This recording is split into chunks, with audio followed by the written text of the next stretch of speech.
Bringing the family back together, bro. Sandro Schmidt! Ich kann es einfach jetzt erzählen. Alright, lass zu. Mir auf den richtigen Weg geleitet hast, auch gezeigt hast, was es heisst, wenn man eine Vision vor dem Auge hat. Ich bin auch richtig stolz, dass du bist. Einfach dein Ding durchziehst. Wenn wir uns wiedersehen, werde ich dir richtig fett eine reinhauen. Hey Sandro, ich find's geil, wie du es machst. Bist stolz auf deine Ziele. Miteinander ist doch einfach am schönsten. Ich hoffe, dir ist bewusst, wo du mich rausgeholt hast. Ich danke dir, Bro. Ich schwöre dir Gott. Das ist «Miteinander», der Podcast mit dem Schmidi. Wenn er jetzt einfach ohne mich macht, aber ist völlig okay. Viel Spaß! Hey, herzlich willkommen zu einem neuen Podcast, zu einer neuen Aufnahme. Heute wieder mit Special Guest, nämlich mit dem Max, hallo! Max. Hoi Max! Besser bekannt als ML-Gamer. Ja, genau. Besser bekannt als ML-Gamer. Hey, ich starte gerne, wenn Leute da sind, einfach so schnell rein. Du dich gerne schnell vorstellen, für die Leute, die dich nicht kennen. Ich denke jetzt mal, der Großteil wird dich wahrscheinlich kennen. Doch, von meiner Viewerschaft wahrscheinlich schon, denke ich jetzt mal. Ja, ich glaube schon. Ist das sicher? Ja, im Fall wirklich. Also auch von deinen Leuten streuen ab und zu immer mal wieder ein paar Ziele rüber. Du siehst immer im Benutzernamen, du siehst ML, Mario, zum Beispiel, was weiß ich, Matteo oder so irgendwie. Ja, Matteo, Genau. ja. Ja, also für die mich nicht kennen, ich bin der Max, ich bin 22. Ich bin jetzt im Social Media seit irgendwie jetzt dann 10 Jahren oder respektive 10 Jahre ab dem Zeitpunkt. Ich bin seit 12 probiere ich irgendwie Content zu machen. Geil. Angefangen mit Minecraft-Videos. Man kann sich vorstellen, mit einem MacBook damals Videos aufnehmen, auf Minecraft spielen, mit nicht mal Maus und Tastatur, sondern mit so einem Mauspad am Gamen. Da können Videos jetzt nicht gerade der Hit sein, aber ja, mit YouTube angefangen, mit 14, 15 mit Twitch angefangen, dann auf Hochdeutsch Content zu produzieren. Und dann jetzt vor einem guten Jahr habe ich angefangen mit Schweizerdeutsch. Also im Oktober 2024 habe ich angefangen mit Schweizerdeutsch. Und jetzt bin ich da. Crazy. Ist das erste Jahr? Ja. Krass. Ein Jahr also lang, das ist ganz, ganz krass. Der ganze, wie hat der Schwung, wo hat der am meisten angefangen? Das ist irgendwie, ich kann es wie nicht erklären, wo es angefangen hat. Das ist wie so ein bisschen, ich habe angefangen im Oktober, weil die Story schon so war, ich bin gekündigt worden. Also respektive, nein, ich bin nicht gekündigt worden, ich kann gekündigt. Ja. Aber mein Chef hat mich zu dem gleichen Zeitpunkt eben auch kündigen, weil es einfach zwischen uns nicht gepasst hat, so von der Arbeitsweise her. Er hat immer gesagt, ich habe auf der Versicherung/Bank gearbeitet. Ah, okay. Und er hat immer gesagt, ja, du ein bisschen Druck aufbauen. Und das ist einfach nicht, das bin nicht ich. Ja, okay, ich möchte meinem Kunden etwas Faires geben. Und wenn er sagt, ich brauche das, dann gebe ich es ihm. Aber nicht mehr und nicht weniger. Ja. Und dann hat er mir gesagt, ja, probier noch da Zusatz und dort noch Zusatz. Ja. Das bin nicht ich gewesen. Dann bin ich zu ihm gegangen und gesagt, ich möchte kündigen. Er so, ja, ich wollte dich auch kündigen. Und ich so, ja, nein. Auf meinem Zeugnis steht dann, auf dem Zeugnis steht dann, aber ich habe gekündigt. Geil. Und dann habe ich per sofort gekündigt. Und dann währenddessen, als ich Stellen gesucht habe, habe ich gedacht, ja komm, wieso nicht auf Schweizerdeutsch anfangen zu streamen? Und irgendwann zu dem Zeitpunkt war Fortnite gerade im Hype gewesen. Irgendwie so, weil sie haben die alte Season wieder zurückgebracht haben. Ja. Und ich habe halt auch voll, es sind sogar wieder alte, wie soll ich sagen, alte Gedanken wieder gekommen, es ist einfach so schön gewesen und so. Es hat einfach gerade vom Vibe her gepasst. Und 3 Monate später habe ich dann gedacht, ja gut, ich muss die Chance nutzen. Und dann, 5 Tage vor RS-Start habe ich einen Brief bekommen, ich muss in die RS. 5 Tage? 5 Tage vorher, ja. Scheiße, aber warte, schnell ein Recap. Okay, das heisst, aber eigentlich, du hast bis zu dem Zeitpunkt, wo du gekündigt worden bist du gar noch nicht auf Schweizerdeutsch unterwegs gewesen? Nein. Okay, dort habe ich Pause gehabt. Das heisst, dort, es ist eigentlich, und ich finde das mega beeindruckend, es ist eigentlich voll einfach ein Schuss so ins Blaue gewesen, quasi so mit «Let's go», wir geben dem eine Chance, wir geben einen durch, oder wie? Ja, voll. So geil, voll. Ich fühle das extrem. Man kann sich wie so vorstellen, es ist einfach so gewesen, ich weiß auch nicht, es ist wie so ein Geistesblitz gewesen, so hey, irgendwie TikTok ist ja sehr, sehr genau mit dem Algorithmus und weiss, wo sie müssen halt hin, oder mit so Schweizer, tun wir mal Schweizer vorstellen, oder? Oder also, weißt du, genau, die kommen da so, ja, Deutschland, und Österreich, So, nein, aber der TikTok-Algorithmus ist schon sehr genau und sie wissen schon sehr genau, woher du kommst und wem du dich kannst vorschlagen und so. Und es hat dann gerade einfach gepasst und dann, ja, eben, 3 Monate später dann in die RS und da habe ich gedacht, ich habe die riesige Möglichkeit irgendwie fallen lassen. So in dem Sinn, oder? Weil man muss sagen, ich bin sehr, sehr schnell gewachsen. 2000 habe ich angefangen mit 2000 Follower. Und dann bin ich nach 3 Monaten bei 10'000 gewesen, und das nur alleine mit Streamen. Also nur Streaming alleine. Damals noch keine Kurzvideos. Was hast du dort für eine Regelmäßigkeit von den Streams? Wie jetzt tust du ja, glaube ich, 3 bis 4 Mal am Tag. Ja, 3 bis 4 Mal am Tag streame ich. Das anhand von etwa so 8 bis 13, 14 Stunden. Crazy, Alter. Und wenn du anfängst, ist es wie für mich ist es wie einfach gewesen, ey, so viel wie möglich. Und dann war es einfach gewesen, ich bin am Morgen um 6 Uhr meistens online sogar gekommen, weil ich einfach gedacht habe, ja, ich möchte nicht dann live gehen, wenn alle anderen schon live sind. Oder? So ein bisschen als so ein bisschen, ja gut, am Morgen erwartet es irgendwie niemand. Ja, voll. Und die Leute sind am Morgen um 6 Uhr, um 7 Uhr, um 8 Uhr, 9 Uhr sind sie einfach im Zug. Und ich meine, wer ist schon im Zug nicht am Handy und wer scrollt nicht auf TikTok durch, oder? Und das war so ein bisschen mein Gedankengang. Und ich so, ja komm, vielleicht erreichst du ein paar Leute, oder? Und ja, das ist dann passiert, ja. Geil. Und dann RS gekommen und gesagt hat, Hallihallo. Ja, nachher ist RS gekommen, ja. Warum hast du den Brief erst so knapp bekommen? Ich weiss es nicht. Das kommst du ja am Monat voraus über. 2 Monate, mindestens 1 Monat vorher, ja. Müsstest du ihn bekommen. Ja, auch nur schon 1 Monat vor ist. Ja, ist, also ich meine... Ja, 1 Monat. Ja, aber 1 Monat kannst du dich schon gut darauf vorbereiten. Also du weißt anhand von deiner Rekrutierung weißt du eigentlich... Ja, wenn das... Ja, wenn du, du hast ja selber angeschlossen, wenn du in die RS möchtest gehen, oder? Fix. Aber ja, wie soll ich das erklären? Oder ich habe damals schon verschieben wegen meinem Chef, der damals gesagt hat, ja mach nicht, du musst noch, eben, ich habe Büroausbildung noch nebenbei gemacht, also weißt du, so ich habe dort angefangen und habe so ein bisschen das KV, respektive so Büro, Administration und so reinrutschen. Der hat eine Ausbildung gehabt und hat gesagt, ja, nicht ins Militär und so. Und ich so, ja, so gut, Militär verschoben. Und dann war es wie für mich nicht mehr klar gewesen, wann ich muss. Und plötzlich 5 Tage vorher habe ich dann den Brief bekommen. Ich so, ja, krass.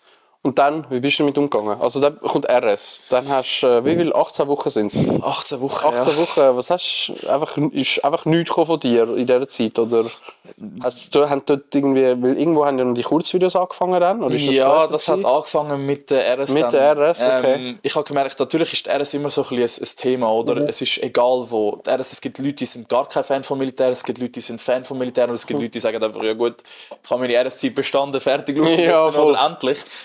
Ich sage immer wieder, ich bin weder noch. Wenn Leute mir sagen, sie wollen Doppel-UT machen oder Militär, dann sage ich, hey, mir beides gleich, solange du dich wohlfühlst. Richtig, ja. Das ist das Wichtigste und mir ist das egal. Ja, ich mache Videos für die Schweizer Armee, aber eben, das ist, solange ihr euch wohlfühlt, ist mir das relativ, also macht euer Ding. Aber ja, dann eben hat es angefangen und dann dachte ich, ja gut, wieso die Leute nicht gerade mitnehmen für eine ganze Jahre? Oder? Also ich mache so immer so Wochen-Recaps und dort hat es angefangen mit so den Kurzvideos, so richtig, weil früher habe ich nur so Stream-Ankündigungen gemacht. Auf TikTok so, ja, ich bin jetzt live, komm mit rein. Und dann dort hat es das erste Mal angefangen mit so Kurzvideos, wo... Krass, okay. Ja. Das ist so interessant, das heisst, so der Kickoff hast du eigentlich so ein bisschen nachher während der RS durch Kurzvideos gehabt, nachher wo du back warst, wieder im Streaming, hast du wahrscheinlich eine gute Zuschauerschaft gehabt, die aufgrund von diesen Videos dann in den Stream gekommen ist, oder wie ist das gewesen? Ja, kann man so auch sagen. Ich würde aber sagen, auch noch ein grosser Punkt ist, ich habe ja die Chance, also ich war 3 Wochen lang Infanterist und bin 3 Wochen lang schön unten durchgekommen. Ja. Vor allem im schön kalten Wetter. Ja. Und dann ist dann der Major auf mich zugekommen und hat gesagt, ja, kommen Sie mal da hin. Du hast gedacht, ich habe gedacht, ich bekomme einen mega Anschluss, weil ich bin an einer Schiessübung und mein Leutnant kommt zu mir so, Lisa, was hast du angestellt? Ich so, ja, ich weiss es nicht. Was habe ich doch? Ja, der Major will mit dir reden, oder? Und ich so, ja. Fuck, denkst du, jetzt ist der Rest in die Hose, Gefängnis, alles. Ja, ich habe gedacht, hey, Scheiße, ich bin am Marsch, ich komme in den Knast oder so. Ja. Und dann hat er gesagt, ja, er braucht da irgendwie jemanden für Social Media, nehmen Sie mir jetzt weg und so. Wie geil. Und dann, ich habe damals nicht gewusst, dass so Social, also ich habe schon gewusst, so, es gibt so Videos und so, und es gibt Schulen, die so Kanäle haben und so. Aber damals 2 Wochen, 3 Wochen im Militär drin, du hast keine Ahnung, du hast nicht mal, grüßt zwar nicht so, sondern so. Ich habe noch nicht gewusst, oder? Und eben dann vor dem Major gestanden, Tag Major, oder? Ist am Zittern. Und er so, beruhigen Sie sich, alles gut. Wir brauchen jemanden, der Social Media macht. Und ich so, ja, eigentlich nicht. Ich wollte den Infanterist machen, oder? Weil einfach, es war auch cool für die Videos. Ja. Und dann hat er gesagt, ja, wenn Sie es nicht machen, dann hören Sie nicht mehr von mir, sondern von einem Brigadier. Und dann habe ich gewusst, ja gut, okay. Also, Sie können es ablehnen, aber Sie werden dann nochmal ein Gespräch müssen führen. Und dann habe ich gewusst, ja gut, okay, ich werde in dem Sinne ein bisschen in eine Art gezwungen, oder so ein bisschen, hey, look, wir wissen, du hast Videos vor der RS gemacht und wir brauchen jemanden, der das machen tut und gut macht. Und dann ist es passiert, dann plötzlich zum Büroordonnanz wurde. Ganz anderes Abzeichen, ganz andere Funktion. Also wirklich, ja. Ja, und dann habe ich angefangen Videos zu machen für die Armee und die sind dann wirklich... ich bin mega dankbar dafür, weil die sind gut angekommen, die Leute haben sie gerne geschaut und ich bin super dankbar dafür, weil ich glaube, das ist auch nochmal so ein grosser Startschuss gewesen, weil die Leute haben mich dann wiedererkannt auf meinem Kanal. Krass, geil. Und dadurch hat sich so ein bisschen alles wie so ein bisschen zusammengebunden gehabt. Und ich frage mich bis heute, wie es funktioniert mit Gaming und Schweizer Armee, aber irgendwie hat es so ein bisschen gematcht und es hat funktioniert und die Leute sind auch mega geil drauf gewesen, also immer noch mega geil drauf und Hammer. Ich bin sehr dankbar dafür, ja. Das ist krass, ja. Das ist krass, sehr, sehr geil. Ich merke, das ist mega interessant. So Militär kann voll der Aufhänger sein wie bei mir. Als ich angefangen habe, ich habe ja auch vor so ungefähr einem Jahr so richtig angefangen, so ein bisschen Social Media ernster zu nehmen. Und unter den ersten paar Videos, die so richtig abgegangen sind eigentlich 3-4 Militärvideos gewesen. Weil ich so den Joke gemacht habe, dass ich wieder WK hatte. Und ich habe dann so den Aufhänger gemacht von so wegen, hey Leute, das ist WK. Und alle kennen es so, oder? Fresspäckchen. Und ich habe mich gefragt, was ist der Rekord für die meist bekommenen Fresspäckchen in einem WK? Okay. Oder? Yeah. Und dann ich so, also, schreiben mir, ich habe meine Adresse nicht publik posten, ich habe Schiss gehabt, dass die kommen, oder? Und dann, ich so, schreiben mir DM, wenn ihr dabei sind. Und dann, ey, Bro, das Video plötzlich, ich habe das postet, weißt du, so, mal schauen, vielleicht kommen 2, 3, wäre lustig, oder? Dann sehe ich plötzlich, so aktualisieren, siehst du Video, 20'000 Aufrufe. Ich so, fuck, 30'000 Aufrufe, 40, ich so, scheiße. Und dann siehst du die DMs, bing, bing, bing, bing, bing, bing. Und dann ich so, okay, machen wir das. Dann zweiten Tag, ein Folgevideo drauf gemacht, oder? So quasi, ey, das ist abgegangen, ihr DM, oder? Dann ist das noch mehr abgegangen als das erste. Und dann ist es 2-3 Tage gegangen. Und dann ich bin auch im Büro. Und dann hat bei uns auf dem KP das Telefon geläutet. Und da war irgendwie einer dran gewesen, auch vom Stab. Und dann so, ja, Schmitter, wir müssen mal miteinander reden. Oder? Da wegen Social Media. Und ich so, fuck, ich bin am Arsch. Ich so, das haben sie gar nicht gern. Also sie sind überlastet einfach, oder? Ja, ich habe gedacht, ich bin am Arsch, oder? Die Post war scheißegal gewesen. Post habe ich nie etwas gehört. Okay. Aber ich muss mir jetzt über den Stabsadjutant in Bühr, den Postadjutant in Bühr, ich sag dir, der sehe ich. Mir denkt, das ist so richtig so ein weißt, so ein Assi-Typ, aber der ist ein mega geiler Sieg, ich erzähle nachher warum. Aber auf jeden Fall habe ich dann ein Gespräch mit denen und die haben so gesagt, ja, also wie heisst das, der Fachoff, wie nennt man das, der PIO, ist dann der für Social Media zuständig ist, der hat mit uns geredet und dann noch mal irgendwie einen, ich weiß auch nicht, von der Brigade irgendwie noch einen und so, ey, wie gesagt, so Social Media. Und ich so, ja, wenn ich so einfach im Weg kann machen, voll geil, kann ich aufs Feld mit Kamera und Sachen. Und er so, ja, müsste ich schon den Fachoffizier machen, Zeug und Sachen. Und ich so ein bisschen so, ich bin im zweitletzten Weg, weißt du, so, weiss ich nicht, oder? Und wie viele Tage wären es? Ich glaube, irgendwie so 400 oder so. Offiziell haben sie mir gesagt, das wären einfach sicher 3 Jahre, wo du das müsstest machen, oder? Aber nicht in Tagen, weißt du? Und dann ich so, Moment, aber das sind irgendwie schon noch mal so ein paar Tage, oder? Und dann habe ich gefunden, gut, vielleicht besser nicht, oder? Aber genau, dann bin ich dann in die Situation gekommen, dass ich halt von diesen Fresspäckchen sind dann mega viel gekommen und der Schrodi, der bei dir Viewer ist, der hat auch eins geschickt und der hat mir wirklich so Weihnachtsdeko geschickt, das war im Dezember gewesen. Dann habe ich das KP so angefangen zu dekorieren und weißt, ich bin in einer Panzergrenadier-Kompanie, oder? Und die sind alle voll geächt drin und dann ein paar haben sich gedacht, Alter, wo sind wir da? Kommt aufs KP, es sieht aus wie irgendwie, weißt du, Tarnbau und so. Aber ich hatte drin ein Weihnachtsmannenkostüm gehabt. Und das war am 4. Dezember gewesen. Und dann ich so, hey, irgendjemand hat die Idee gebracht, dass ich am 6. Dezember als Weihnachtsmann verkleidet aufs Feld gehe und Müsli-Säcken verteilen. Ja, aber das ist geil. Das ist richtig geil. Und dann haben wir das wirklich gemacht. Und dann ist eben der Postadjutant, bin ich dort vorbeigegangen und dann hat er so, du bist Weihnachtsmann? Und ich habe halt ein normales Ding gehabt. Er so, du hast gar keinen Bauch. Und ich so, ja, dann holt er so, weißt du, Stoffmaterial für Päckchen reinführen und der hat nichts und nimmt einfach so mein Shirt und drückt es so runter, weißt du. Aber das hat ein richtig geiles Video gegeben, ja. Das ist also meine Erfahrung mit. Und dort hat es auch dann so ein bisschen angefangen, dass ich ein bisschen Views sammeln konnte, sage ich jetzt mal so, oder Follower dann für den Rest. Richtig cool. Militär ist geil, was das angeht, wirklich. Ja, voll. Und jetzt tust du in dem Fall einfach so, wie läuft das? Also, ich meine, du tust jetzt nicht nur Videos abdrehen, wenn du WK hättest oder so irgendwie etwas, sondern, oder wirst du aufgeboten für einen Dreh, oder? Ja, das ist natürlich unterschiedlich, oder? Es gibt jetzt natürlich, es gibt Videos, wo die Schweizer Armee mich gebucht hat. für Videos zu drehen, einfach für so Informationsvideos. Ja. Und es gibt Videos, die mache ich einfach für den Infanteriekanal, also für den Infanteriekanal, oder? Das ist dann im WK tätig. Da bekomme ich dann einfach den EO über plus halt mein Sold, oder? Okay. Das ist halt wie meine Funktion, oder? Es ist eine spezielle Funktion, es ist eine Schockeleben-Funktion. Ich muss damit nicht irgendwie sagen, oh, ich bin irgendwie potent oder so. Das gar nicht. Nein, ich bin ein Schöckler, ich gebe ehrlich zu. Ich sage ich auch offen ehrlich, ich bin auch jemand, der so ein bisschen selber darüber über mich lachen kann, oder? Ich glaube, das ist auch ein wichtiger Punkt, so viel als das. Aber ja, ich glaube, als Creator musst du das ein bisschen können. Selber dich auch mal so ein bisschen, weißt du, so ein bisschen über dich selber lachen, wenn ich meine, eben, schau, gerade wenn du in der Schweiz schaust, ist das ganze Creator-Zeug so Neuland für so viele Leute, weißt du, ich meine, ich bin da wieder immer das Fällen so am Streichen, weil das so geil weich ist. Ja, ist wirklich weich. Ich glaube, ich mache auch jetzt. Ich habe meine Avocado. So gut. Ja, aber nein, was ich will sagen, genau. In der Schweiz ist es einfach noch so ein Ausprobieren überhaupt. Weißt? Ich glaube, eben, wir haben vor Off-Camera diskutiert, in Deutschland läuft das ganz anders, als das bei uns läuft. Oder? Also, ich glaube, wir haben auch schon ein bisschen die Erfahrung gemacht, dass oder man sieht, dass in der Schweiz, was das angeht, wirklich volles Entwicklungsland ist.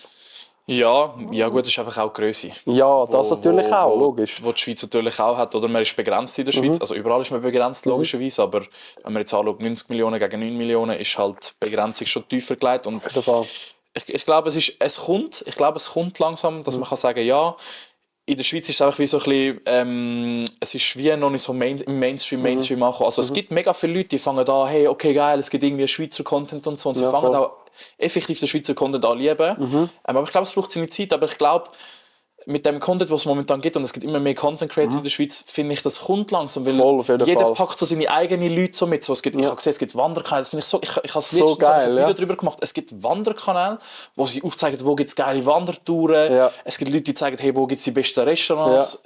Ich finde das so extrem cool, weil überall packt die Leute ein bisschen mehr und das finde ich auch noch geil. Und dann plötzlich fangen sie an, sich mit Social Media auseinanderzusetzen, weil sie haben da einen Kanal, das gibt es ja auch noch, das gibt es auch noch.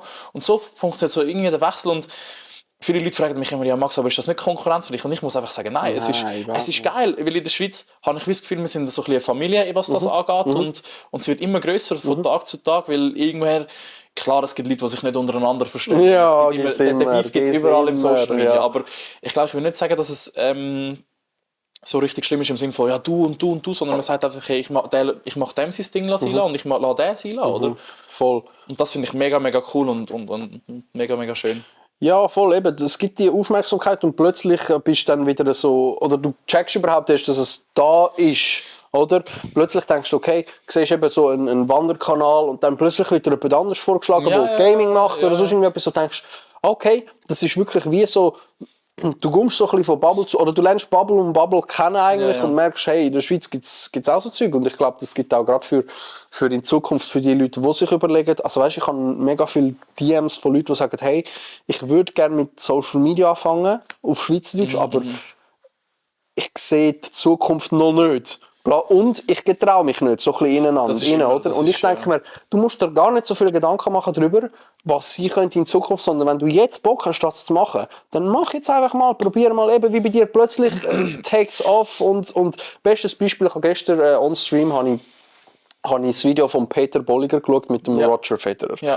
Alter, das ist 2 Jahre in der Making und es hat angefangen damit, dass er ausgesprochen hat, ich möchte das Video machen mit dem Roger, und alle haben gelacht, weißt du? Und er hat einfach nicht aufgegeben und jetzt hat er mit ihm ein Video machen. Ich meine, einfach so ein bisschen, weißt, den Glauben daran zu haben und den Willen daran zu haben, egal wie die Ausgangslage ist oder was andere meinen, einfach zu machen. Ich glaube, das bringt einen schon mega weit, auch in der Schweiz, wo ein kleineres Land ist, verhältnismäßig als andere, so, oder? Ja, definitiv. Also ich sage einfach, der grösste Tipp, wo man einer Person kann geben, ich werde öfters im Stream immer gefragt, oder? Es gibt ja mega viele Leute, die haben Interesse bekommen an dem und möchten langsam starten. Ich sage einfach immer direkt, macht es nicht direkt wegen Geld. Weil ich glaube, so, wir sind alles Menschen und die Leute, die mir zuschauen, das sind Menschen hinter diesen Handys, logisch, wo wir zuschauen. Und ich glaube, eine Person, vor allem in der Schweiz, checkt sehr gut, ob es eine Person wegen Geld macht oder einfach, weil es ihm Spass macht. Und ich sage immer, lasst das Geld mal voraus weg. Einfach denkt nicht einmal daran, irgendwie so, hey, ich will Geld machen, hey, ich will so schnell wie möglich bekannt werden. Der grösste und einfachste Tipp, den ich euch geben kann, ist einfach starten. Ja, auf jeden Fall. ich glaube, dort fängt so ein bisschen der Punkt an, starten und durchziehen. Oder einfach mal sagen, hey, ich poste jetzt einfach einmal für, ich weiß nicht, 4-5 Monate, vielleicht alle Wochen ein Video. Und dann schaue ich mal, wo das so angeht. Und dann kannst du so ein bisschen selber für dich herausfinden, hey, passt der Weg für mich? Geht das für mich? Will ich einen anderen Weg einschlagen? Ist das etwas für mich? Und einfach starten ist, glaube ich, so ein bisschen, eben, was viele Leute so ein bisschen nochmal, ich glaube, so ein bisschen zusätzlicher Kick oder so ein bisschen so, hey, komm, mach, es ist alles okay, was will passieren? Aber ich glaube, viele Leute haben auch noch ein bisschen Angst, wie reagieren die Kollegen oder Kolleginnen darauf oder wie reagiert mein Umfeld darauf, weil man kennt es, oder, wo ich mit 12 Videos gemacht habe. Meine Schulkollegen, die sind auch nicht, also die haben dann schon ein bisschen die Videos gebraucht, um so ein bisschen zu zeugeln, oder wie man halt kennt, oder? Aber ja, ich glaube, wenn man so im richtigen Kollegenkreis ist und wirklich Kollegen um sich hat, ich finde das auch immer mega schön. Ich habe mega viele Leute, die bei mir im Stream oder allgemein, wenn ich so Videos sehe, wo sich so Leute und Kollegen sich gegenseitig pushen, ich finde das, oder Kollegen, egal was, sich gegenseitig pushen und helfen und die Kommentare schreiben, ich finde das etwas vom Schönsten. Das ist doch etwas Schönes, wo man so etwas machen kann, oder? Und wenn es dann irgendein Kollege dann hoffentlich oder eine Kollegin irgendwann mal schafft, oder? Dann kann die Kollegin dann auch schauen, hey, komm, ich probiere zu helfen, oder? Und das gegenseitiges Helfen, oder? Und ich finde immer so, die Angst, ja, ich verstehe sie, man startet, oder? Und vor allem eben mit TikTok oder so, ist ja immer so ein bisschen, ja, TikTok, oder? Ja. Aber ich finde, wenn man die Leute auch anständig behandelt und normal behandelt, nicht im Sinne von bla bla bla und immer alles zu ernst nimmt, ich glaube, dann nehmen die Leute auch locker auf. Ich glaube, man sagt so, ein Mensch folgt Mensch in dem Sinne, oder? Man folgt nicht einer Person, die ja, so ein bisschen dem generierten Zeug oder weiss, so ein bisschen das extra Zeug probiert so zu machen. Bist Mensch zu einem Mensch, ja, voll. Dann funktioniert das und man kann zusammen irgendwie eine Zukunft gestalten, meiner Meinung nach zumindest, oder? Weil ich bin jemand, der sehr positiv ist, jetzt, was solche Sachen angeht. Bei mir kann zum Beispiel auch jemand ins Streamen schreiben, hey, du bist so schlecht. Es ist ja so, ich bin kein Gamer. Das nicht persönlich nehmen halt, oder? Weil ich meine, meinen Satz zurücknehmen. Ich bin schon ein Gamer. Ich bin schon ein Gamer, aber ich bin kein Profi-E-Sportler. Und hey, es gibt Spiele, Rainbow Six Siege als Beispiel, oder was haben wir da, League of Legends. Ich habe doch keine Ahnung, was ich da für eine Taste ausdrücke. Ich weiß es doch nicht. Und ich lache mich kaputt, weil ich bin mega schlecht. Ja. Und die Leute meinen das meistens auch gar nicht, weil da fängt es wieder an, man muss wie so ein bisschen wissen, die Leute meinen das wahrscheinlich gar nicht schlecht, was sie schreiben, weil es fehlt dir komplett das Gesicht dazu, es fehlt dir der Gesichtsausdruck. Vielleicht vergessen sie das HHH reinzuschreiben, oder weißt, oder sie dann sagen voll. Hey, du bist verdammt schlecht. Ja, aber sie können sie mega, weißt, so, das klingt ja schon anders, oder? Voll. Vom Sagen her. Und deswegen nehme ich das nie irgendwie so direkt so, weißt, was schreibst du da rein und so. Ja. Es ist auch nur ein Mensch. Ja, voll. Wenn du so würdest, durch die Welt gehen oder Social Media machen und alles geht so persönlich, es kann gar nicht funktionieren. Ja, nein, es geht nicht. Oder? Weil eben, es ist auch ein Mensch, der dahinter hockt, das Gesicht, das dahinter hockt. Du kennst die Geschichte von ihm gar nicht. Ja, eben, Vielleicht hat er heute einfach auch einen scheiß Tag gehabt, oder? Und er hat vielleicht gerade einfach einen falschen Moment, einen falschen Text geschrieben. Ja, einfach ruhig bleiben und in solchen Sachen einfach irgendwie probieren, normal zu reden und vielleicht auch zu reden, hey, was ist los? Kann ich irgendwie, helfen in dem Sinne kannst du ja schwer über die Kamera, oder? Aber vielleicht, ja, weiss auch nicht, mit einer guten Laune anstecken und probieren so halbwegs so ein bisschen, weißt, irgendetwas Cooles daraus zu machen und sagen, hey, look, wenn irgendetwas ist, du bist jederzeit willkommen bei mir im Stream. Voll. Einfach irgendwie so fühlen lassen. Ja, voll. Cool. Ja, und auch das mit dem Kreis, was du gesagt hast, das finde ich auch mega wichtig. Das habe ich meinen Kollegen oder so irgendwie gesagt, hey, egal was ihr macht, solange ihr das macht, was euch Spass macht, was eure Leidenschaft ist und wo ihr wirklich wollt, Gas geben, ihr habt meine Unterstützung. Ja. Oder? Und das finde ich etwas, was mega wichtig ist, gerade auch für wenn du es auf dich selber würdest projizieren, oder? Ich glaube, die Unterstützung auch von näherem Umfeld kann mega einen Einfluss machen. Gerade wie du sagst, am Anfang hast du die halt vielleicht nicht unbedingt von allen. Zeigt sich auch so ein bisschen, okay, wer sind die richtigen Leute, die hinter dir stehen, so, oder? Aber ich denke, eben gerade dort halt gleich dem nachzugehen, wo dein Ding ist oder wo du sagst, dort möchte ich vorankommen. Ich finde das mega wichtig. Weil es ist ja, du lebst ja dein Leben, nicht das von den anderen. Also, ja. Also egal was, es muss ja nicht unbedingt Social Media in dem Sinn sein. Nein, eben nicht. Ist einfach, es kann sein, dass du da, ich habe jetzt zum Beispiel meine Cousine, die ist jetzt Handball-Weltmeisterin U16. Wie geil. Das ist geil. Ich finde das geil. Und Handball ist auch so ein bisschen, es ist gar nicht Mainstream, Handball. Weißt? Es ist in der Schweiz ist es sowieso ein bisschen, du spielst Handball. Okay, krass. Ja, aber was? Kein Fußball? Mit der Hand, nicht mit dem Fuß. Ja, okay. Und ich finde das so geil. Weißt du, das ist so, mir hat letztens auch einer im Stream erzählt, er möchte da irgendwie Ringer werden. Ja, und ich finde das geil. Mach. Voll. Unbedingt. Und er so, ja, aber die Familie und ich so, wie meinst du Familie? Ja, eben, es ist einfach so ein bisschen Diskussionen. Es ist halt auch ein bisschen teurer, so wie, oder irgendwie scheinbar. Ja. Und viel fahren und so. Und ich so, hey, schau, probier mit deinen Eltern darüber zu reden. Einfach so zu sagen, hey, probieren wir doch eine Lösung herauszufinden, oder? Ja, wie wir das gemeinsam schaffen können. Weil wenn du das doch möchtest machen, dann mach's. Probier es zu machen. Und klar, ich bin immer so ein bisschen, ich bin in einem guten Elternhaus aufgewachsen. Ich muss ehrlich sagen, da muss ich auch nicht irgendwie drum herumreden oder so.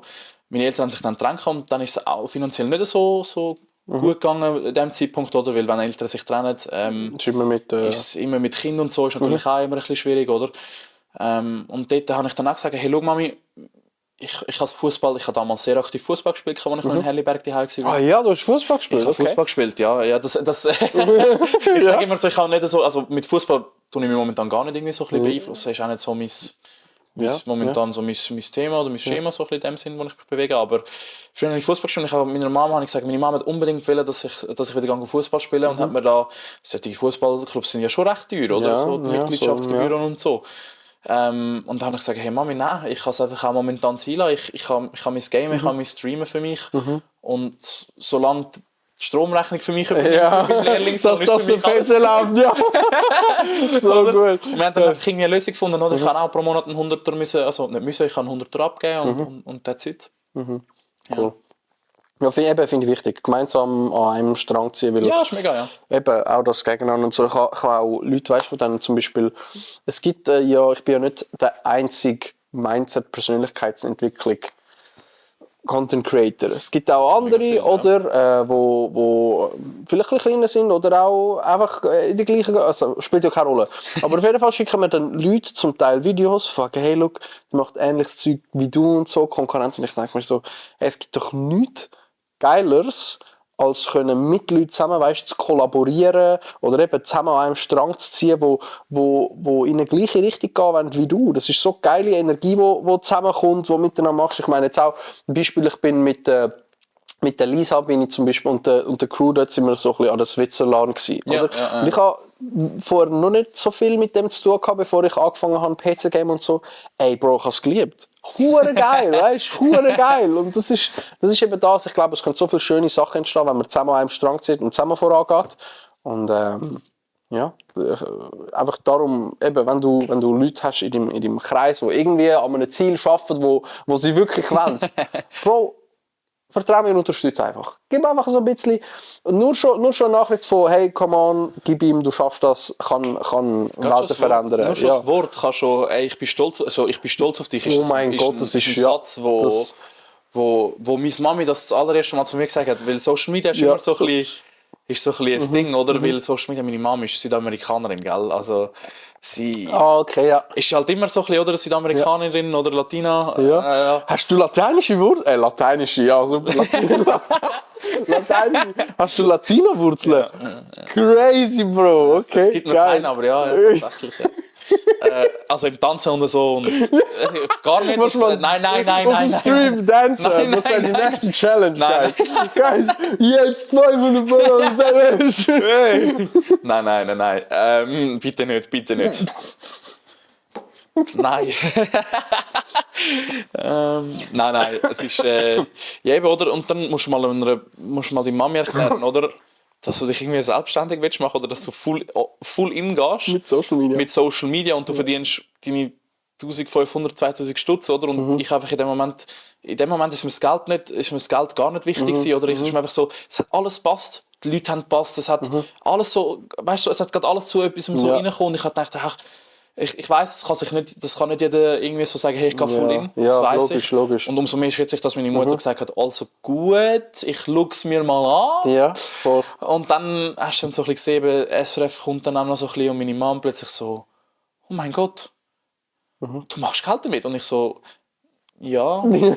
Ja. Es kommt etwas ein bisschen zusammen und sie hat gesagt, schau Max, solange du deine Rechnungen kannst selber zahlen und nicht irgendwie zu Kollegen musst fragen oder zu mir musst fragen, hey, kann ich Geld haben, ist es für mich vollkommen in Ordnung. Es ist mir egal, wie viel du verdienst. Ich will es auch gar nicht wissen. Aber ich will, dass du deine Rechnungen kannst selber zahlen kannst. So, ab dem Zeitpunkt, wo das nicht mehr passiert, unterstütze ich dich in 1-2 Monaten. Aber dann will ich wieder, dass du einen Job hast. Ja, das war für mich so okay.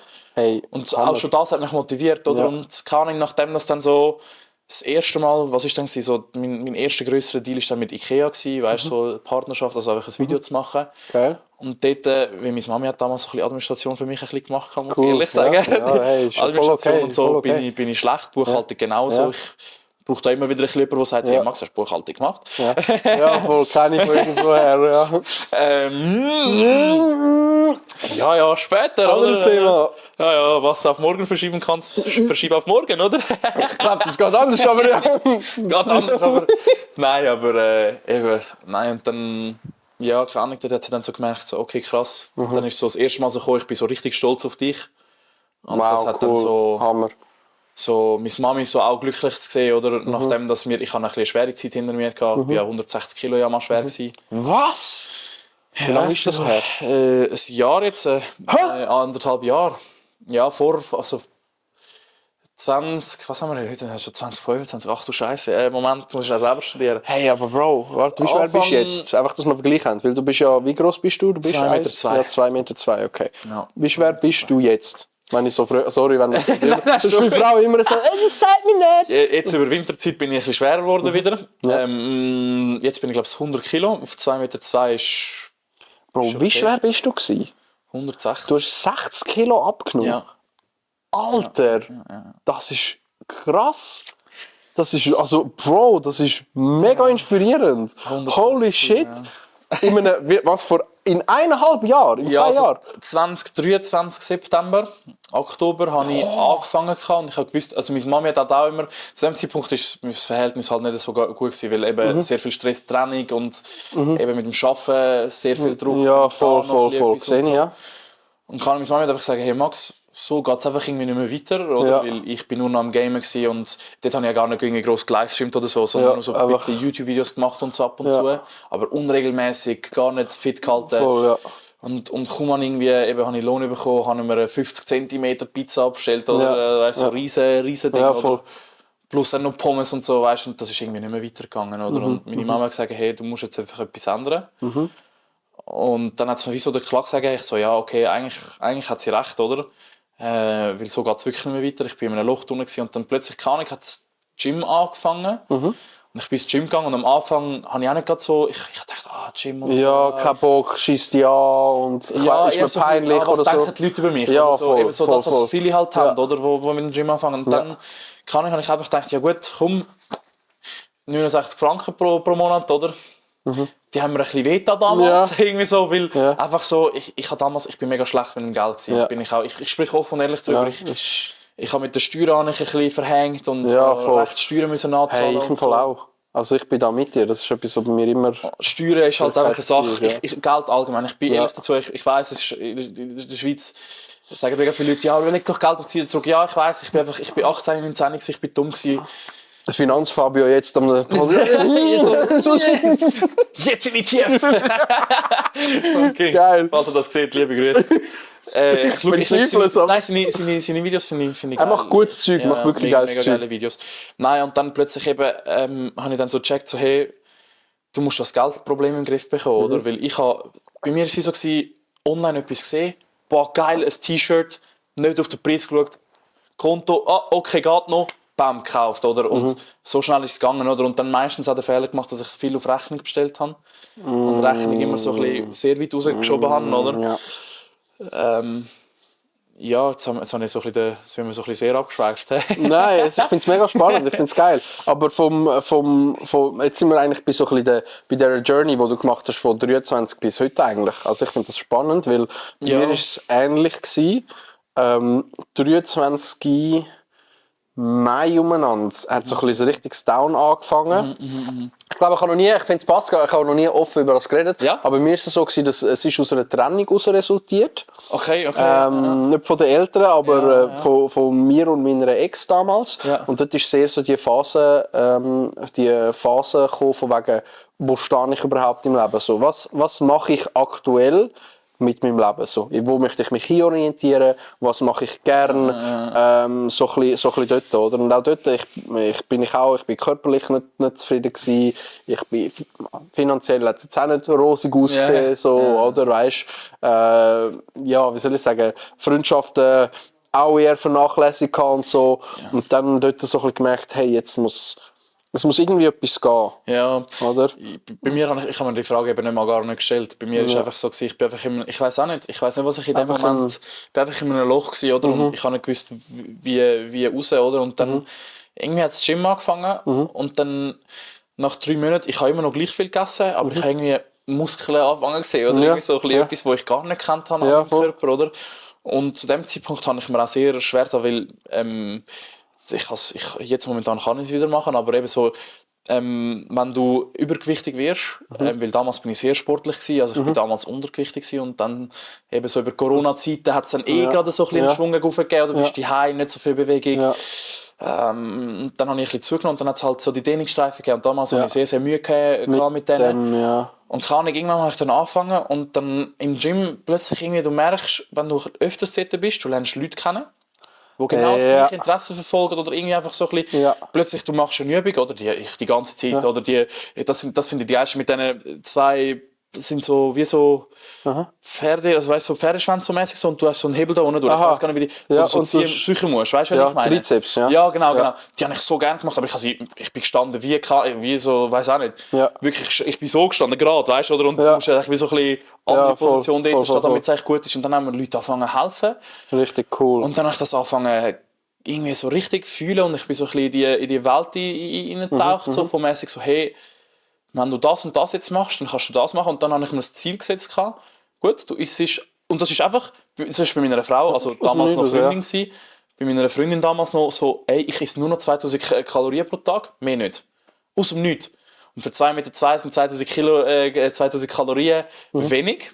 Und das ist ein richtiges Kaloriendefizit. Und ich habe wirklich angefangen, plötzlich am Sachen umdrehen, weißt? Aber von heute auf morgen ist plötzlich der Impuls gekommen, irgendwie, Und ich plötzlich ich gehe in den Coop rein und ich so, wie viele Kalorien hat das? 500, okay, das ist gut. Ja. Das kann ich für meinen Mittag brauchen, dann habe ich am Abend noch 1500, oder? Ja. Und auf einen Schlag, dann kann ich googeln, wie viele Kalorien hat ein Döner? Ja. Oder 900. Ich so, geil, dann kann ich am Abend einen Döner essen, oder? Aber dann nichts mehr gegessen, nichts. Und nur noch Wasser. Und Cola Zero. Ja. Geil! Und Red Bull. Ja. Geil. Aber Red Bull auch nur noch Zero, tatsächlich. Okay. Nur noch Zero. Aber das ist, Alter, du hast richtig die krasse Weight-Loss-Journey gemacht. Ja. Also da habe ich mega Respekt davor, Bro. Wirklich. Und das ist mega interessant, wie du das sagst. Es hat einfach, von heute auf morgen ist plötzlich irgendwie der Schnipsel gewesen und es hat plötzlich hast du den gemacht quasi. Ich habe einfach nur, ich habe keine Pizza zum mehr Teil bestellt. Kannst du gar nicht erklären, was es genau war, sondern plötzlich ist das Interesse da gewesen und das finde ich mega, mega, mega spannend. Okay. Ja, und so hat es dann auch angefangen mit dem Geld, oder? Ich kann einfach dann sagen, hey, krass, will ich jetzt nicht mehr jeden Tag bestellen, habe ich plötzlich irgendwie mehr auf dem Konto und okay, ich tue mal einen 100er auf die Seite. Ja. Krass, ich habe Ende Monat noch so viel übrig, das kann ich auch einfach auf die Seite legen. Und plötzlich hat dann so ein bisschen mein Kopf angefangen zu schalten. Hey Max, wenn du Rechnungen, weil Rechnungen ist so wirklich gar nicht mein Ding. Und so, Max, wenn du Rechnungen einfach zahlst, wenn sie kommen, denke ich gar nicht daran, dass das dein Geld ist in dem Moment. So, das musst du sowieso zahlen. Ja, voll. Krankenkasse habe ich mir immer schwer. Ich so, die hohe Krankenkasse, 200 Franken. Brauche ich eine Versicherung? Brauche ich das überhaupt? Nein, aber das habe ich nicht gefragt. Nein, aber eben so das Versicherung oder so mäßig, das ist ein gutes Beispiel. So, ich habe mich immer so gewehrt, so, nein, ich will das nicht zahlen, das ist mein Geld, ich habe das hart verdient und so. Ja, voll. Aber obwohl eigentlich so, hey, komm, zahl's einfach, komm, der Rest ist dann dein Geld, oder? Ja, voll. Mit dem kannst du dann machen, was du willst, oder? Aber solange du das zahlst.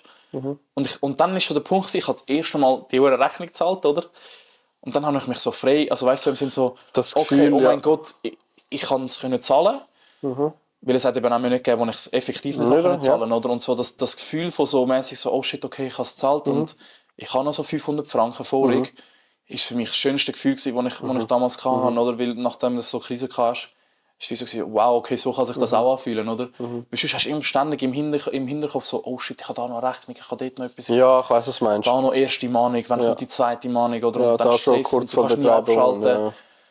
Ja. Ich glaube, das ist ein Thema, das mega spannend ist, weil man denkt immer so, Schweiz wohlhabendes Land, aber ich glaube, ganz viele Schweizer kennen das Gefühl, wie es ist, wenn du plötzlich den Stapel hast von Kuvert, den du nicht aufmachst, weil du Angst hast davor, was drin steht. So oder? Ja. Also das Gefühl kenne ich, das Gefühl kennst du wahrscheinlich auch du und ich glaube, ganz viele draussen auch.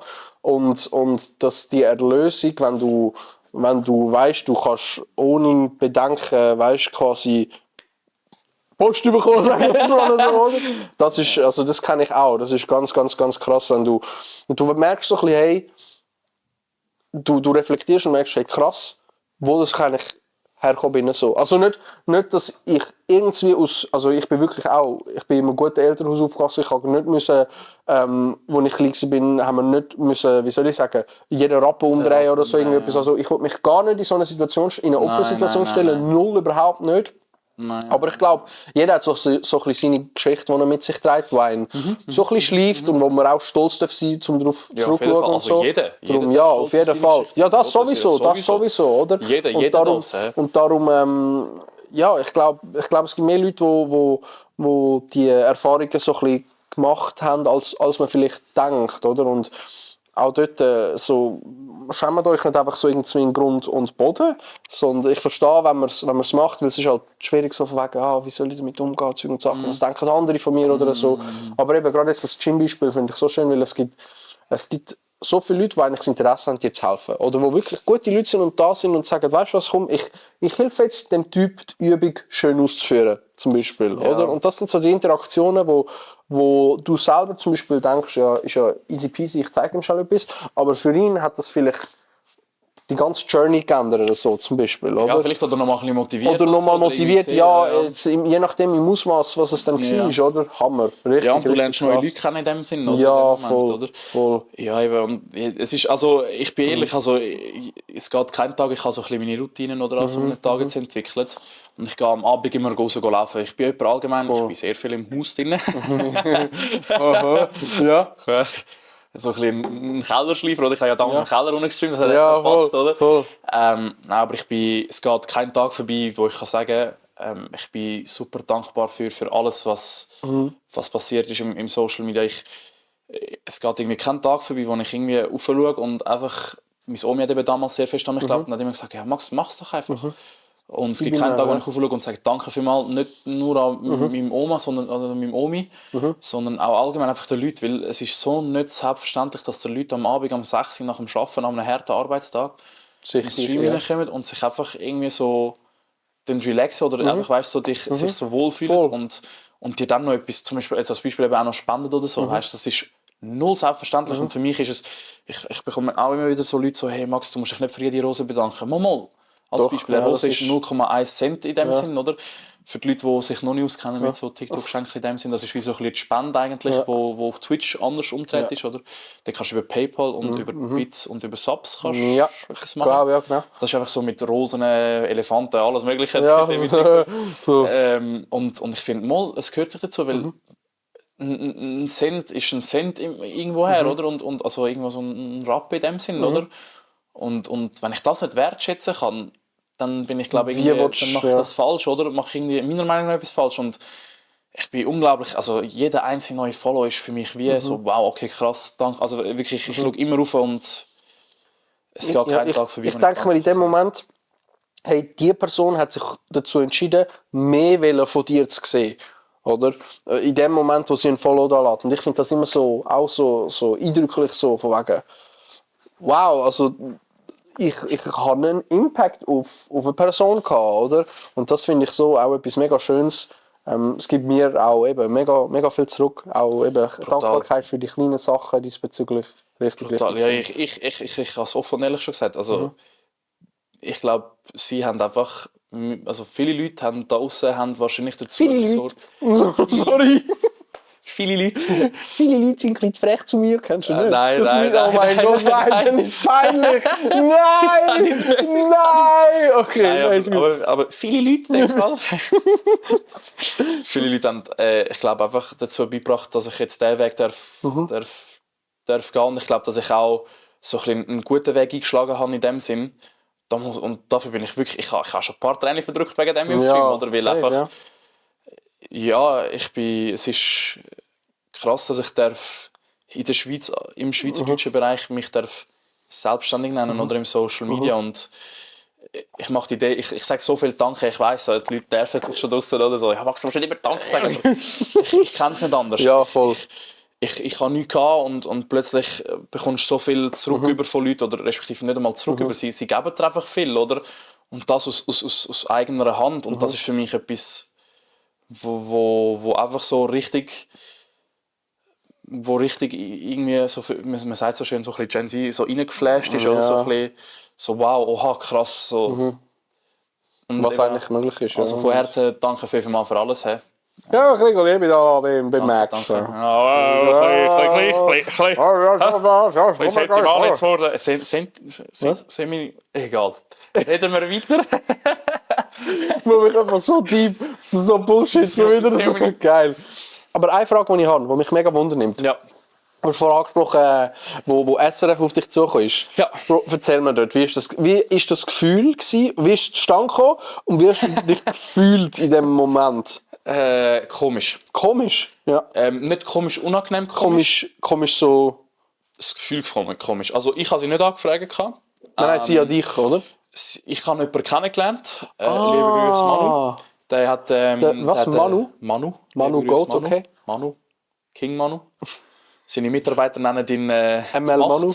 Die Macht. Er ist die Macht. Nein, er hat eine eigene Firma und er tut so Festivals machen, weißt du, so, eben so zum Beispiel Switzerland ist er Teil vom Organ, geil. Seine Firma organisiert solche Sachen, vor allem im Gaming-Bereich. Ja, okay. Und er hat dann so gesagt, hey Max, ich finde dich geil, schau, wir haben hier eine Anfrage von SRF, die haben irgendetwas drehen darüber. Die haben einfach über Gaming allgemein, zuerst mal bin ich gar kein Fokus davon gewesen, sie haben einfach nur, glaube ich, 5 Minuten mit mir reden. Und irgendwie hat es dann dazu gekippt und sie so, Selbstständigkeit, Gamen, beruflich ist da etwas möglich. Und plötzlich hat es komplett gedreht und sie haben dann gesagt, hey Max, wir wollen dich für den ganzen Dreh. Und dann bin ich auch zuerst so überrascht gewesen, oder? Weil so, wow, okay, krass, SRF, oder? Weil SRF ist so früher als kleines Kind, SRF, Fernsehen, habe ich geschaut, oder? Ja, voll. 10 vor 10, oder? Ja, genau, 10 vor 10. 10 vor 10 gekommen, ins Bett. Und die Tatort ist doch auch auf dem SRF gelaufen. Meine Mutter und mein Vater immer Tatort geschaut, am 8. Jahr. Oder? Und für mich war dann so, okay, krass. Und ich bin dann richtig nervös geworden, weil, jetzt gebe ich da Infos raus. Das Video fängt eigentlich an bei mir daheim, aber zuerst haben wir uns getroffen im Dingens, dort wo wir uns das erste Mal getroffen haben. Ich habe gerade den Namen Switzerland, oder was? Nein, nicht, Switzerland und Dingens. Hero-Fest. Hero-Fest, genau. Ja. Dort haben wir uns eigentlich zuerst gesehen und ich bin dort richtig nervös gewesen. Ja. Und für mich war es das erste Mal so gewesen, ich kann nur Handy aufheben und ein Handy vor das Gesicht. Ja, plötzlich.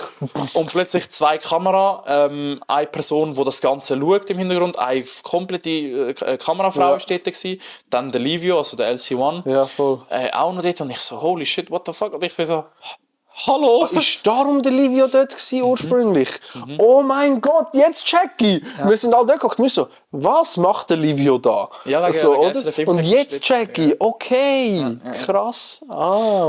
Und dann ist natürlich auch, für mich ist das wie so das erste Mal gewesen, wo ich so an einem Event war. Und das erste Mal auch so mit Leuten, die mit mir reden und sagen, hey, ich finde deine Videos geil und so. Und dann noch gerade die Kamera und das ist für mich dann so ein bisschen fast eine Also ich kann dir sagen, am Abend bin ich fix und fertig gewesen, weil einfach, nicht die Leute gar nicht, weißt du, einfach so Kamera und die ganze Zeit irgendwie Fragen da beantworten, oder? Von Zuschauern. Das ist das Geilste. Ich liebe mit Leuten zu reden. Ja, so ich finde das wirklich eines der schönsten Sachen. Aber dann noch Fragen beantworten, wo du dir dann natürlich schon ein bisschen überlegen musst, wie beantwortest du sie, oder? Ja. Weil so frei, wie wir jetzt da reden, oder so, kannst du halt hier nicht reden, oder? Und es ist schon, und es wird gerne mal... Das SRF, sie müssen kritische Fragen stellen. Logisch. Sie müssen und sie wollen auch, weil das ist das, was kritische Fragen ist. Das ist ein guter Dingens. Ein Aufhänger. Ja, genau, das so ein bisschen eben so das ist ja das, was die Leute interessiert, oder vor allem die SRF-Zuschauerschaft in dem Sinn, oder? Voll. Und da musst du halt schon ein bisschen überlegen, oder, wie du das darüber antwortest. Und ich bin schon fix und fertig danach gewesen. Also ich habe gemerkt, ich habe danach noch gestreamt. Ja, und krass, nach dem 10-Stream, also so um 11:30 bin ich dann gewesen, hey, ich muss anlegen und bin eingeschlafen. Ja. Und dann sind sie dann zu mir heimgekommen, oder? Und dort ist auch so ein bisschen, eben, es ist so das erste Mal, wo ich jemanden so in meine Privatsphäre irgendwie so reinlasse, so richtig hart.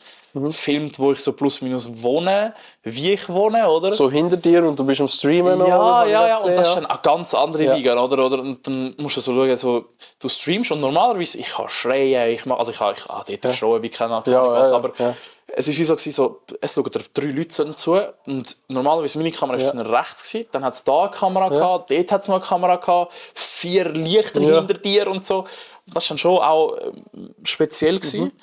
Aber auch das ist wie so ein bisschen Gewöhnungssache, muss ich ehrlich sagen. Also jetzt ist, liebe Grüße geht aus an die Ostschweiz. Ostschweiz kommt jetzt auch noch vorbei, das Fernsehen. Geil! Sie wollen auch noch etwas machen. Geil. Und Swiss Life, die haben auch so eine coole Sache, muss ich sagen. Da tun so Leute interviewen, wo sie dann einfach so auf ihrer Webseite so ein bisschen mit, sie schreiben, es ist so ein bisschen ein Blog mit aber so Video zwischendurch. Oder was? Ja, okay, Videos, so, sie stellen eine Videofrage und so, weißt und so. Ja, finde ich mega cool, sie kommen dann auch noch vorbei und so.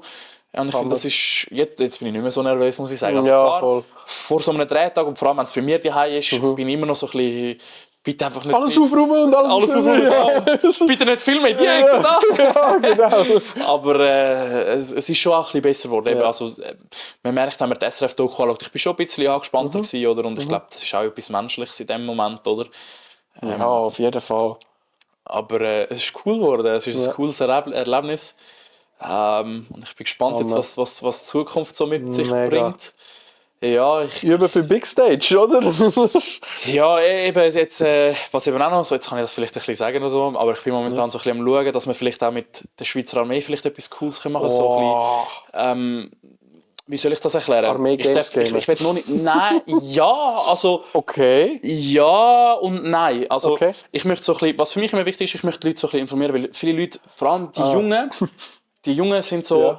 Ey, was will ich im Militär machen? Was gibt es für Funktionen? Ja, fix. Oder allgemein so ein bisschen, das ist so ein bisschen, ich möchte einfach die Leute mitnehmen in dem, was ich mache, oder? Und vielleicht, es ist aber noch nicht offiziell, oder? Und gar nicht, das ist einfach nur so mal eine Idee, die ich da jetzt ein bisschen eröffnet habe. Und die Idee habe ich mal ein bisschen angepitcht mit der Schweizer Armee. Dass sie mir einfach Challenges stellen. Hey Max, geh mal zu den Grönis und mach mal das mit denen. Ein Tag durchhalten. Bro, du bist am Arsch, Bro.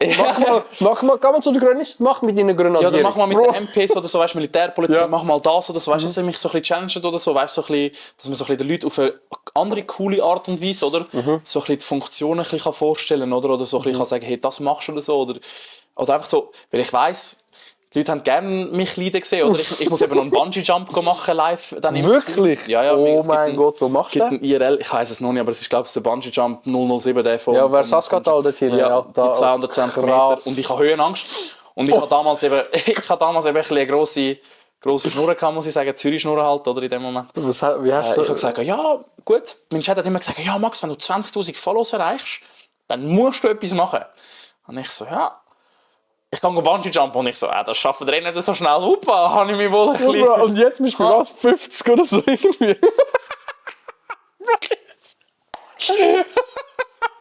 Und jetzt, im März habe ich mal das Buch gehabt. Also, ich erzähle da Sachen. Im März ist es dann so, wo es dann die Rels schon gibt. Und ich mit Höhenangst, weißt, ich kann nicht mal, wenn ich schon alleine, wenn ich aufstehe und runter schaue, bin ich, huppa! Nein. 2 Meter hoch. Dann ist immer, wenn du nur läufst und nicht mehr runterschaust. Nein, aber so bei 10 Metern fängt es dann wirklich an, so, oh shit, okay. Und dann, also, ich will mir in die Hose schießen, aber eben auch das wieder so geil. Einfach einen Stream daraus machen, oder? Fix, geil, einfach einen Stream daraus. Ich sehe schon Bodycam und dann die Basecam so oben. Du musst so eine machen, die so wie Fischaugen, weißt du, so voll auf die Nase. Ja, so ein GoPro genau so nah rein. So. Genau. Das wäre echt schauen, ob alles noch läuft, aber red nur weiter. So. Nein, mach das. Dann läuft noch. Technisch. Perfekt. Technisch, alles noch going. Sehr gut. Perfekt. Geil. Krass, okay. Der Bungee Jump. Den muss ich schauen. Den muss ich schauen. März. Krass. Ich muss mir das rausschreiben, Datum, dass ich dort dabei bin. Ja, ich muss jetzt eben noch schauen. Ich muss ja das, also eben, das ist auch so eine Sache. Ja. Drehgenehmigungen. So, Oh mein Gott, stimmt, ja. Das muss ich auch brutal aufpassen jetzt, weil so in dem Sinn, so früher, du kennst ja so Instagram-Story oder so, weißt du, wo du noch nicht, weißt, wo du in dem Sinn noch nicht so wirklich drauf hast müssen achten. Aber jetzt merkst du so langsam, oder? Ich bin jetzt in einer Größe, wo ich kann sagen, okay, ich muss wirklich aufpassen. Ein bisschen Druck ist da, ne? Nein, nicht Druck, würde ich nicht mal sagen, es ist einfach ein bisschen aufpassen, weil wenn du eine Person hast, die gar nicht gefilmt will werden, dann muss ich das akzeptieren und dann muss ich auch sagen, hey, okay, mal, ich will das auch akzeptieren, das will ich. Ich will keine Filme, die nicht gefilmt werden muss. Und wenn ich jetzt da irgendeinen Fehler mache, merkst du ziemlich schnell, hey, es kann irgendeine Anzeige reinflattern oder so. Klar, weißt, brutal schnell, weil die Firma will ja natürlich auch irgendwie sagen, hey, schau, wir haben unsere eigenen Hausregeln und die musst du akzeptieren und die musst auf jeden Fall. Deswegen ist es auch für mich schwierig, oder? Ey, ich muss dann ein Mail schreiben, muss fragen, hey, darf ich filmen, darf ich das, darf ich dies? Und sie haben dann meistens auch ein eigenes Filmteam, oder? Wo dann auch vielleicht gerne, weißt, so ein bisschen einfach die Sprünge aufnehmen für ihre eigene Webseite. Und dann musst du vielleicht auch einen Kompromiss finden, oder? Und vor allem, hey, schau, nehme mich auch gerne auf oder so und ey, mache das cooles Video darüber von mir aus. Aber dann lass mich bitte auch filmen. Weißt du, musst irgendwie so ein bisschen einfach normal, auch da wieder normal mit einer Person reden, mit einer Firma, oder? Und ich finde immer so ein bisschen, viele Leute sagen, ja, mach ein bisschen Druck auf die Firma, aber das finde ich auch nicht cool. Ich finde das so nicht. Ich sage einfach, hey, schau, und sage immer so, ja, sie sollen dir gerade am besten etwas zahlen. Und ich so, nein, ist doch schon geil, wenn ich der filme, ist doch geil, Alter. Hauptsache, wir haben alle eine gute Zeit und ich kann dort runtergumpen und ich schieße mir in die Hose und das Ziel ist einfach nicht, einen braunen Fleck an der Hose zu haben, oder? Das wäre, die Windeln ziehe ich wahrscheinlich dann an, oder? Ja, genau, würde ich auch machen, ja. Nein, aber ich finde das mega cool, oder? Jetzt bin ich mit dieser Firma auch am schauen, hey, kann ich filmen, gibt es eine Drehgenehmigung, die ich bekommen darf? Und dann wird das sicher cool. Allgemein, eben, so, alles so in Real-Life-Zeug musst du, glaube ich, schon recht schauen, wie das Kamera schwenkst und wo das bist zum Aufnehmen und so. Ja, und du musst halt einfach auch schauen, dass eben allgemein so eben eine Kamera ist irgendwie immerher noch irgendwo spannend, oder, für die Leute, oder? Plötzlich. Ja. Was macht Hoppa! Ja, genau. Nein, aber eben, wenn jemand sagt, hey, film mich nicht, dann ist mir der Content in dem Sinn egal, sondern der Mensch ist mir in dem Sinn wichtiger und dann sage ich, hey, okay, alles gut, dann filme ich halt nicht, oder? Mein Leben muss ich auch nicht die ganze Zeit verfilmen, oder? Voll. Aber eben, cool ist es, wenn Leute dann sagen, hey, doch mal Film. Und dann finde ich das geil. Dann bist du so in meinem Element. Ja, und dann ist so, ja Mann, geil und so. Und dann einfach gute Stimmung und so, oder? Ja. Das ist das Coole. Und eben, ich kann nur erzählen, ich habe jetzt auch den Drehtag jetzt zum Beispiel mit der Schweizer Armee. Ja, jetzt kann ich sie gerade nehmen, oder? Weil sie haben mich so ein bisschen auch als Zweites dann möglicherweise so ein bisschen gebucht gehabt. Und das ist dann auch so ein bisschen mit einer Firma entstanden. Dort habe ich auch die Lisa. Das ist lustig gewesen, ja. Und eben, das war für mich auch das erste Mal gewesen, so Kamera und so, dann rumlaufen und Leute, die dann noch dabei zuschauen und so. Aber es war echt geil gewesen, weil das eine geile Stimmung gewesen und irgendwie, wenn das so passiert, oder, dann finde ich, dann kommt der Content auch noch mal geiler rüber, oder? Fix, mega cool, Hammer. Richtig spannend. Ich finde die ganze Journey so, ich bin jetzt so, weißt, ich bin so ich bin alles zu und plötzlich das Puzzleteil passt da hin, das Puzzleteil da oder so krass. Und dann geht er plötzlich Bungee-Jump, bin ich wieder, okay, dann noch etwas Neues und dann ist so richtig cool. Etwas möchte ich noch ansprechen. Wir sind jetzt, glaube ich, etwa eine Stunde am Aufnehmen. Etwas möchte ich unbedingt noch ansprechen. Ja. Was du auch vorher gesagt hast. Du hast gesagt, deine damals Freundin, jetzt Frau. Tell us, Max, tell us. Ja, also Frau Verlobte momentan. Weihnachten, ja. Also es ist so 6 Monate im Voraus ist es geplant worden. 6 Monate? Ja. Wir sind jetzt bald 5 Jahre zusammen miteinander. Ja. Wir haben auch Auf- und Abs gehabt, sehr viele Auf- und Abs. Vor allem eben in der Zeit, wo ich sehr schwer in einer Zeit war, wo... In der schwierigen Phase, ja. Ist es nicht so einfach gewesen, aber keine Ahnung, irgendwie, sie supporten mich seitdem, dass ich das machen will und ich supporte sie so gut ich kann. Sie will jetzt ja RS machen, oder? Und sie möchte, das Berufsmilitär ist ihr Ziel, oder? Und wenn das ihr Ziel ist, dann sage ich, mach. Unbedingt. Und ich tue sie darauf vorbereiten, wir gehen zusammen joggen. Aber eben, um nochmal zurück aufs Thema zu greifen, das greife ich schon wieder so ein bisschen aus. Oder? Militär! Oder? Nein, einfach 6 Monate, dann habe ich den Ring online machen lassen, bei einem Hersteller. dann ist der gekommen und dann hast du dann so gemerkt, so, oh shit, okay, krass. Ja, it's getting serious. Ja, und dann Dezember, weil ich weiss, sie ist so Weihnachten, das liebt sie über alles. Ja. Und sie ist eben am 24., auf der 25. ist sie bei ihrer Familie gewesen und ich bin dann noch ausgezogen zu dem Zeitpunkt. Ja, voll, ja. Und ich habe gewusst, okay, sie ist am 23. auf der 24. bei mir und genau am 00 sage ich ihr, ja gut, gehen wir raus laufen.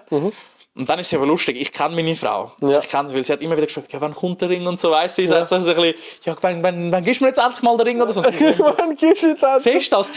Er ist leer, oder? Und das hat sie so seit einem Jahr oder so weißt du, ein bisschen gemacht. Und ich so, leer? Ja, der Finger hat kalt. So gut, ja. Und dann habe ich ich habe den Ring da drin, sogar in dem Pulli da drin gehabt. Und ich habe eine Jacke angehabt und ich so, weißt du was, ich kenne meine Frau, sie wird mir da reingreifen. Ja. Zu einem gewissen Zeitpunkt habe ich gefragt, wo ist der Ring? Oder weil wir haben einen Nachtspaziergang gemacht, oder? Und ich so, ich packe ihn mal da hinten rein. Just 3 Minuten später greift sie mir da rein und sagt, hast du keinen Ring dabei? Und ich so, nein. Verarscht. Und dann sind wir an einen Park gelaufen, wo so ein mega schöner Weihnachtsbaum ist, so offiziell, so ein öffentlicher, nicht offiziell. Ja. Und dann dort bin ich auf die Knie, muss ehrlich sagen, schön. Dann ich hatte ein bisschen gebrüllt und so. Oder? Ja, voll. Und dann bin ich aufgestanden, auf die Fresse gehabt. Wegen Eis, es hat überall Eis gelegt. Ich stehe auf, laufe 2-3 Schritte und boing, hat es mich auf den Latz gehauen. Aber das kann auch nur dir passieren, ey. Most Emotional Mode auf meinen einfach nachher. Was? Einmal. Nochmal schön rausgehauen. Nochmal auf die Knie, Bro. Plant, zweimal. Scheiße, geil, richtig cool. Hammer, congrats. Danke, ja. Congrats, sehr, sehr, sehr schön. Ich finde das mega beeindruckend, immer so Storys, wo eben so Ups und Downs, finde ich, gehören ein bisschen dazu. Aber gerade so, dass sie an deiner Seite ist, durch all die Phasen, die du durchgemacht hast und so, mega, mega schön. Mega, mega cool. Richtig, ey, so, ich muss so Applaus, guys, Applaus. Spiel mal keine Löwe. Nein, ja, aber geil. Da sind ihr jetzt ja zusammengezogen noch, gell auch? Oder wie ist nein, du hast eine Wohnung. Neu jetzt? Einfach, dass doch, du hast alleine, oder? Neu, 2 Monate, ja. 3 Monate. Hast du gut eingelebt? Ja. Ist ordentlich? Kommt. Nein! Es ist schon, also, meine Mutter ist letztens vorbeigekommen, sie hat gesagt, wieso hätte es nicht so aussehen bei mir daheim? Aber nein. Also es ist ordentlich. Karton könnte ich mal wieder entsorgen, bin ich ehrlich. Aber wie Briefe damals aus der Karton nicht auch. Nein, aber es ist super. Super, das ist wichtig. Nein, ich habe jetzt auch ein Baby, also ein Kätzchen. Ja, voll. Und er hat Asthma. Oh nein! Das macht mir gar nicht aus, oder in dem Sinn. Aber wegen dem muss schon auch super sein in dem Sinn oder in dem Moment. Ja. Aber voll. Okay, cool. Richtig nice. Hammer. Hey, ich glaube, wir sind jetzt gerade bei so einer angenehmen Zeit für einen Podcast. Ich hätte gesagt, runden wir das Ganze ab. Tschüss. Max, danke vielmals, bist du da gewesen. Hast uns ein bisschen Einsicht gegeben in dein Leben und in dein Upcoming und in deine Erfahrungen und was noch anstehen wird, Bungee Jump und so. Ja. Bei mir ist immer so, die letzte Minute vom Podcast gehört immer dir. Das heisst, wenn du irgendwie noch dich gerne shoutouten, gerne da lassen, was du willst. Doch, das ist part of the game. Darum, die letzte Minute gehört dir. Und Jetzt bin ich gerade, das habe ich nicht gerechnet. Jetzt stehe ich so mies. Nein, danke vielmals, dass ihr, wenn ihr bis jetzt eingeschaltet habt, dass ihr da zugelassen habt. Ich hoffe, es hat euch gefallen. Danke an Sandro, dass ich da sein durfte. Für den coolen, mega krasse Podcast. Mega professionell. Nein, merci vielmals für alles. Danke Mami, danke meine Frau. Und danke an alle da draußen, die uns beide und alle da draußen unterstützen und mir jetzt auch vor allem sehr viel helfen und auch das freiwillig machen. Ja, das ist crazy. Danke vielmals für alles. Ich wünsche euch eine ganz, ganz schöne Woche. Ich weiss nicht, wann sehen Sie den Podcast? Ich weiß es auch nicht. Okay. Schöne Woche. Genießt es und merci vielmals für alles. Danke vielmals. Peace out. Love you, Bro. sehr geil. Bitte. Hey, das lasse ich drin, das lasse ich drin. Danke. Bro, danke vielmals. Oh, den muss ich eigentlich auch nicht drin. So gut. Hey, danke vielmals. Richtig, richtig cool. Jetzt sind wir gerade bei einer Stunde. Ist meine Hose offen? Nein.